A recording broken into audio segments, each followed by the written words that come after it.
Tem uma vontade irresistível de saborear a melhor informação? Dos artigos de opinião até ao acesso antecipado aos Podcast Plus e muitas mais vantagens em ser assinante Observador. Desfrute de tudo como se fosse a última dentada. Não fique de água na boca e aproveite a nossa campanha limitada aos primeiros 500 assinantes. Assine agora em observador.pt por apenas 95 cêntimos por semana. É o preço de um pastel de nata.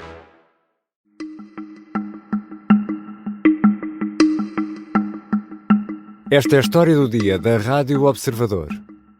O que podemos esperar da presidência Trump?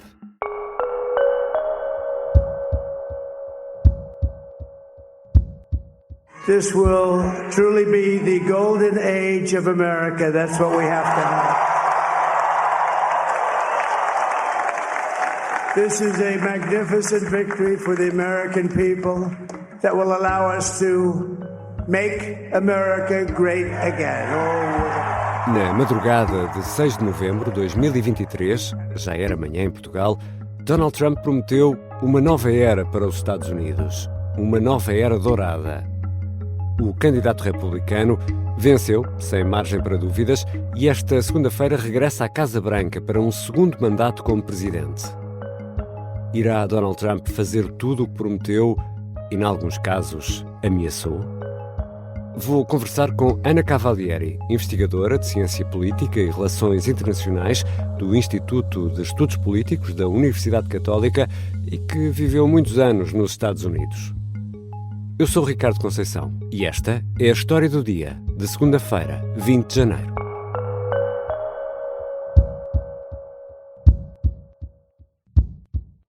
Olá Ana, bem-vinda. Muito obrigada, prazer estar cá. Precisamos aqui de fazer uma espécie de revisão prévia da matéria sobre os equilíbrios de poderes nos Estados Unidos. Temos um presidente, temos um congresso e, neste caso, Trump tem todos. Aqui, se calhar, a pergunta implícita é: isto vai ser um passeio no parque para Trump? Eu penso que não. Ele tem todos, numericamente, e em termos de nomeação partidária, mas o Partido Republicano está dividido em cerca de 5 fações. Podemos falar depois delas, mas é muito difícil o Partido Republicano conseguir se unir, por exemplo, para aprovar um pacote legislativo. Isto tradicionalmente já era assim antes de Trump. Depois de Trump, com a divisão entre mainstream e MAGA, mais difícil é. E é uma maioria muito curta, principalmente na Câmara dos Representantes. No Senado existe uma maioria que permite passar, talvez com algum conforto, mas existe uma regra de procedimento, que é o filibuster, que faz com que 60 senadores precisam de aprovar em termos de procedimento para se discutir uma lei.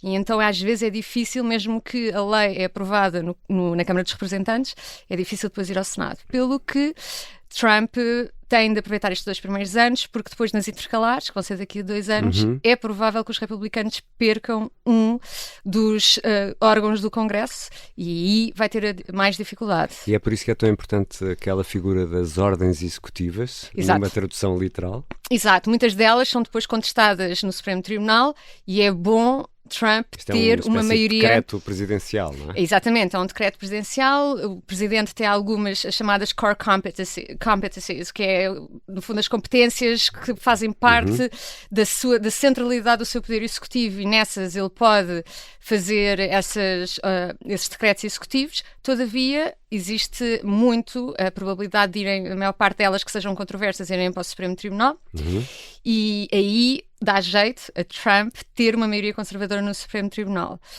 Mas, naturalmente, todos os poderes constitucionais estão bem definidos e às vezes acontece, nomeadamente, por exemplo, Biden fez relativamente ao programa de perdão de empréstimos de estudantes, em que ele tentou fazer isso por ordem executiva e depois foi o tribunal que disse não, isso não é dentro da tua competência, era bom, mas tem de ir pelo órgão legislativo, e então é um equilíbrio difícil. Ele tem 2 anos para ir à frente com a imigração e a economia, são as 2 prioridades que ele tem da nova agenda do segundo mandato, e se em 2 anos ele tiver pessoas do Partido Republicano que façam forças de bloqueio, vai ser difícil. Donald Trump chamou para trabalhar consigo Elon Musk e Vivek Ramaswamy.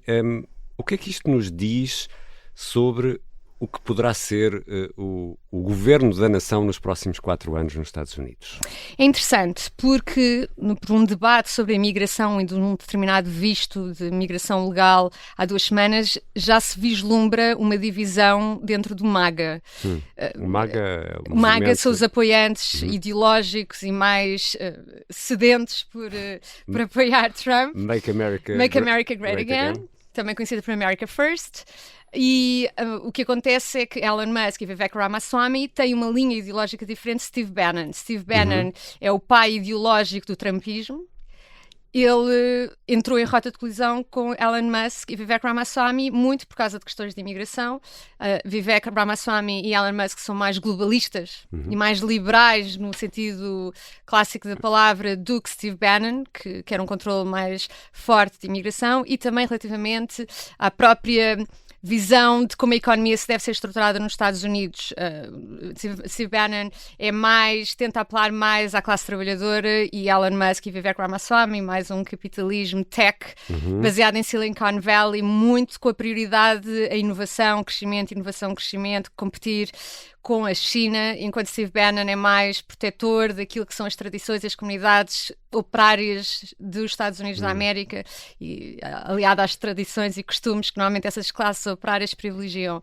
E então aqui já há uma rota de colisão que pode perturbar um pouco a estabilidade de uma administração de Trump. É preciso também referir que os democratas estão a tentar criar uma narrativa que quem manda verdadeiramente é Elon Musk e Trump está subjugado àquilo que é o espírito e a criatividade e o poder, nomeadamente financeiro, de Elon Musk, tentando apelar talvez àquela personalidade mais competitiva e mais, talvez, um pouco picuinhos, não sei qual é que é a melhor maneira de dizer, mas orgulhosa, talvez esse é o melhor adjetivo, de Trump, para tentar então distanciar e quebrar essa aliança para provar às pessoas que o Elon Musk afinal não é quem manda. Mas achas que isto pode ser, não sei se a imagem será mais correta, mas achas que isto pode ser um triunfo de uma certa visão empresarial e capitalista sobre a política, ou seja, os ideais, a necessidade de encontrar um caminho, um rumo para o país, assente na política, fica posto de parte perante uma visão empresarial? Há aqui um triunfo dessa parte? Eu penso que sim.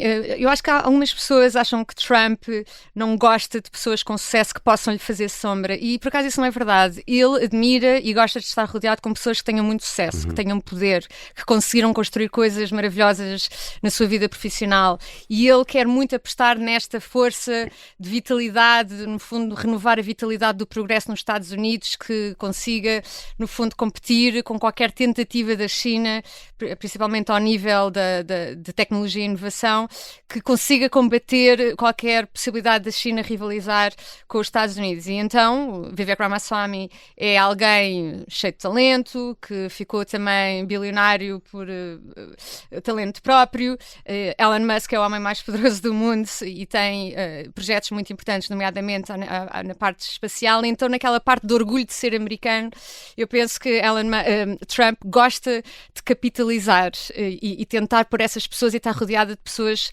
poderosas. Não é à toa que, por exemplo, na inauguração, Zuckerberg, Bezos e Musk estão juntos.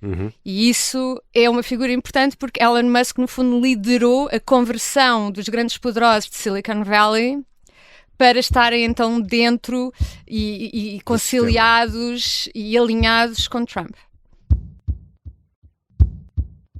Já regressamos à conversa com Ana Cavalieri, investigadora de Ciência Política e Relações Internacionais do Instituto de Estudos Políticos da Universidade Católica. Será que vamos ter um Trump diferente no segundo mandato?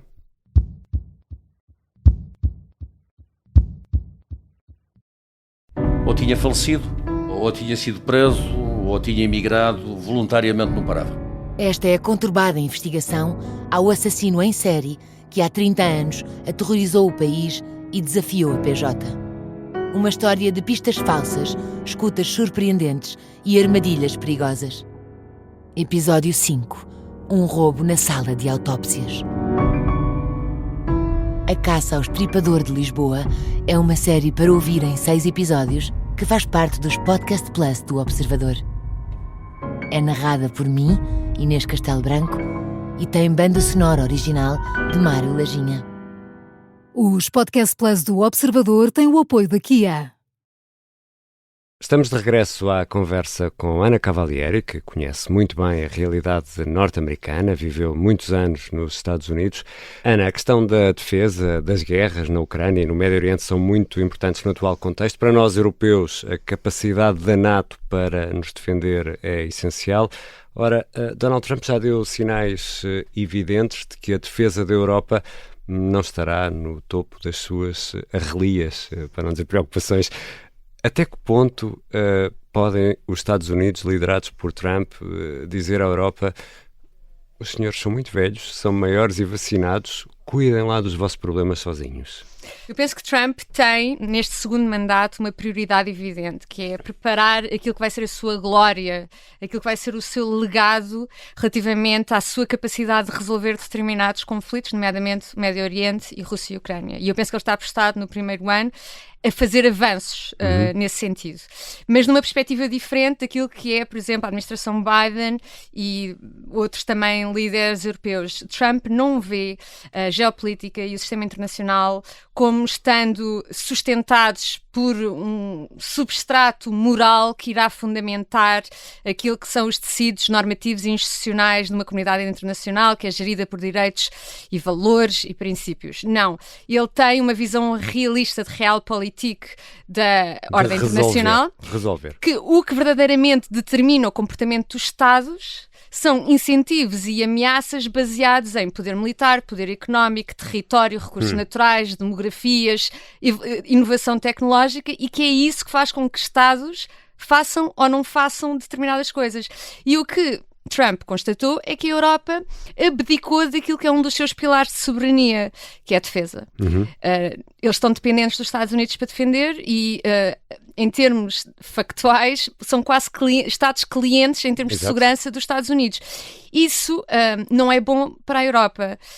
Aqui podemos chamar o que o Trump está a fazer de tough love. Ou seja, obrigar a Europa a ficar um bocadinho mais independente e a serem aliados mais fortes para os Estados Unidos na altura em que verdadeiramente o que interessa para o nosso futuro da civilização ocidental é a competição estratégica com a China. E daí eu sei que faz muito bem à Europa poder não investir em segurança para poder sustentar programas de segurança social que aumentam a qualidade de vida dos seus cidadãos, mas isso tem sido à custa de abdicar daquilo que é uma obrigação fundamental de cada Estado, que é garantir a sua segurança e não estar dependente de outros.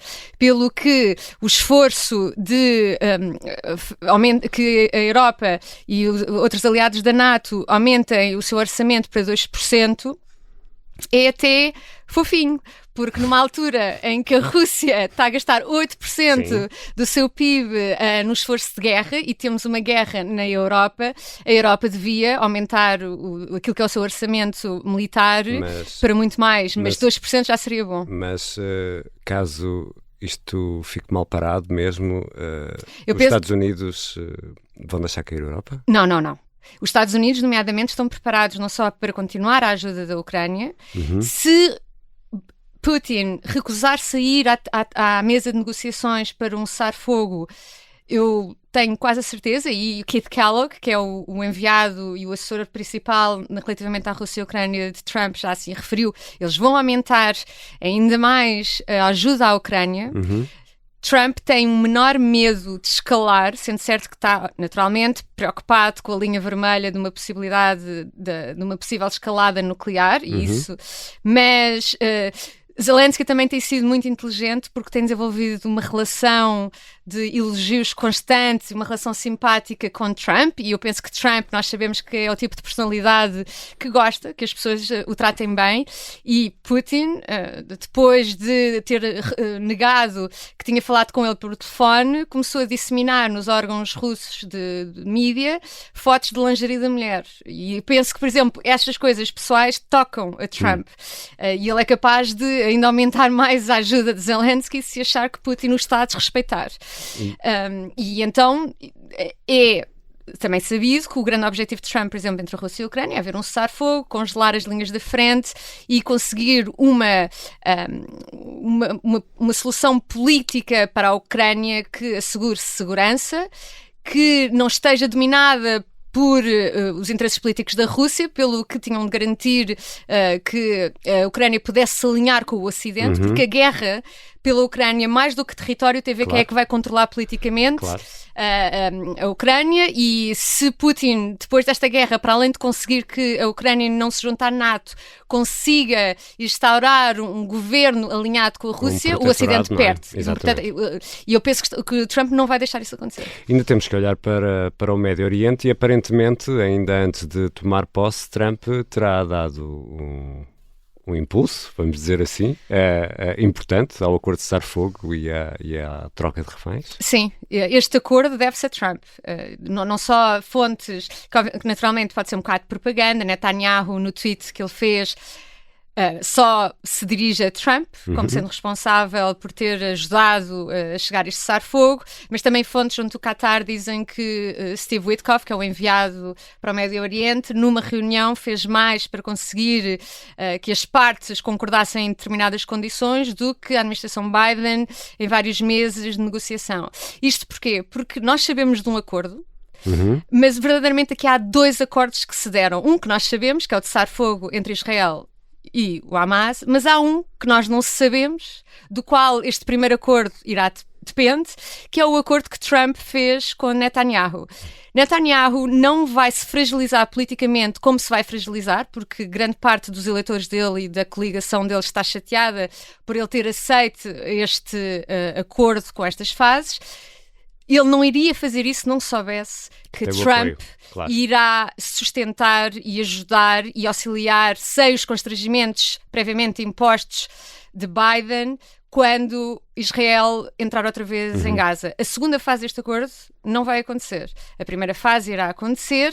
Se Deus quiser, os reféns, no ritmo que está proposto, na cadência que está proposta, eles serem libertados, sendo certo que muitos estarão mortos, mas pelo menos é que esta primeira fase de 33 reféns, se Deus quiser, vão regressar a Israel.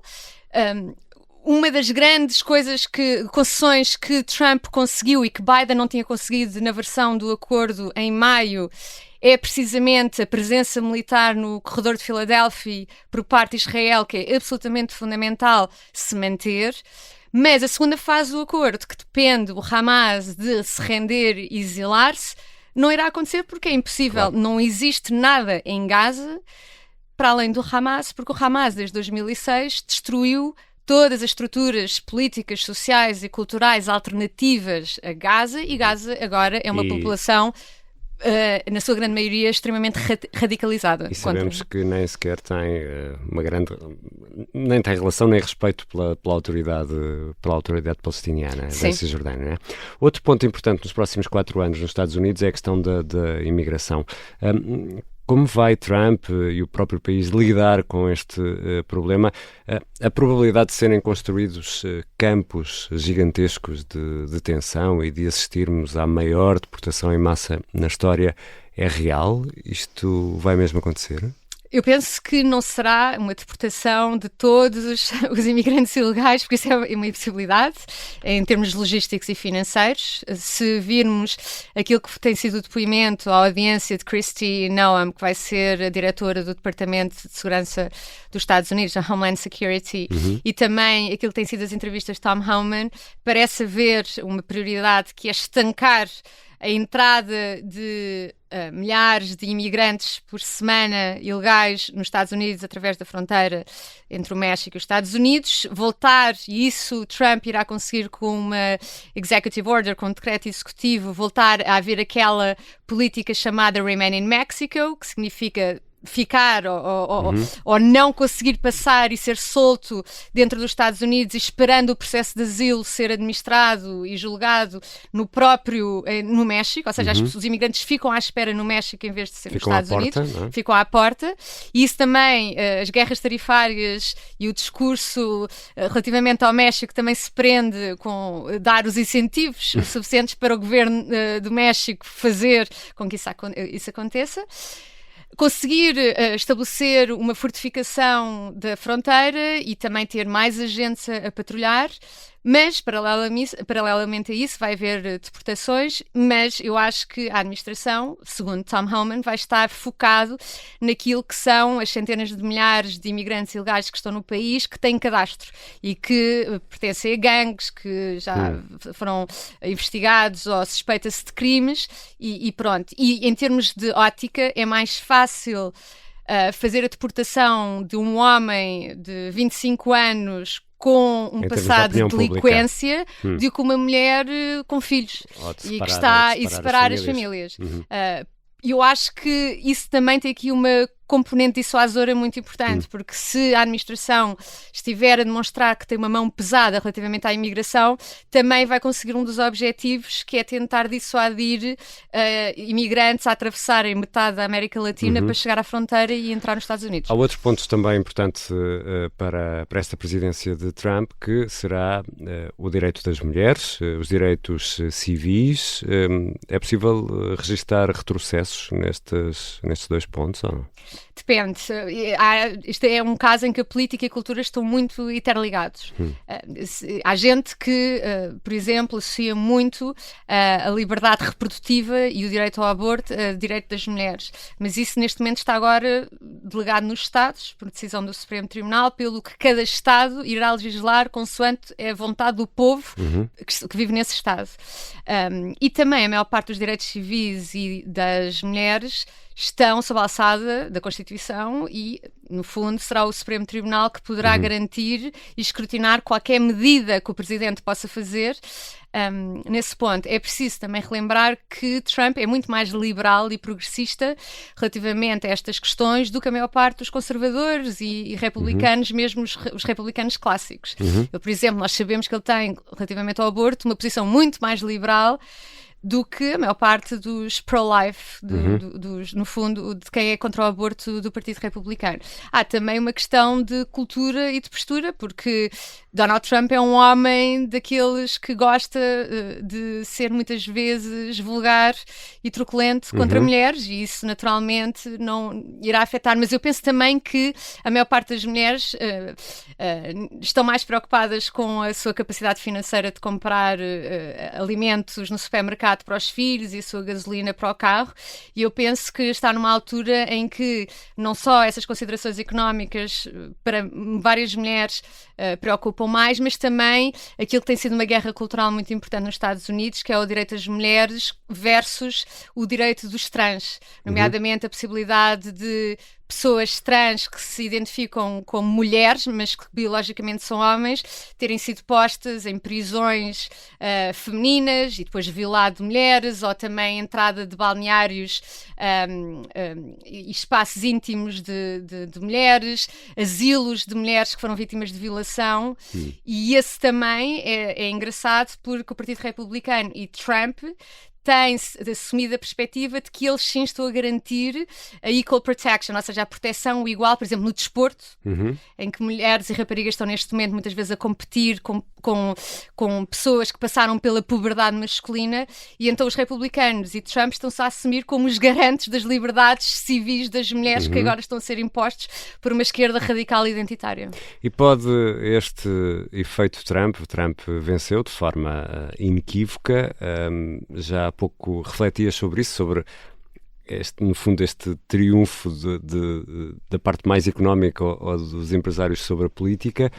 Tudo isto se pode refletir noutros países, nomeadamente aqui na Europa, este fenómeno Trump? Eu penso que sim. Existe uma grande sintonia em termos de tópicos que preocupam os americanos e os europeus. Por exemplo, em termos económicos, a Europa e os países da União Europeia estão muito piores em termos de crescimento e de emprego e inovação do que os Estados Unidos. E mesmo assim parece que os Estados Unidos, os americanos, têm um standard muito mais baixo, a partir do qual começam-se a revoltar com a eficiência do seu governo.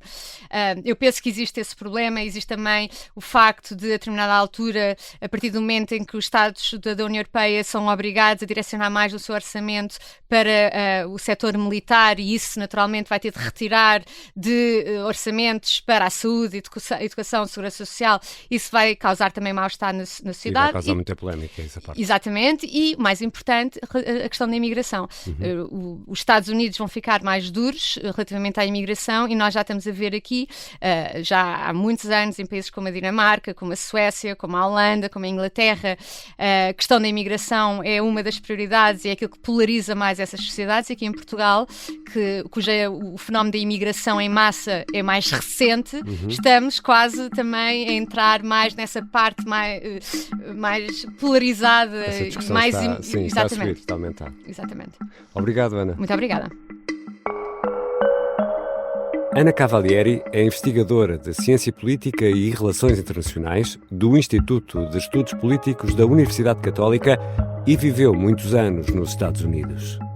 Esta foi a história do dia.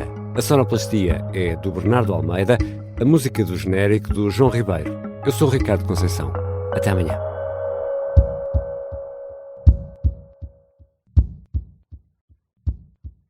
Se gostar deste podcast, pode seguir, dar 5 estrelas e comentar o episódio na Apple Podcasts ou no Spotify.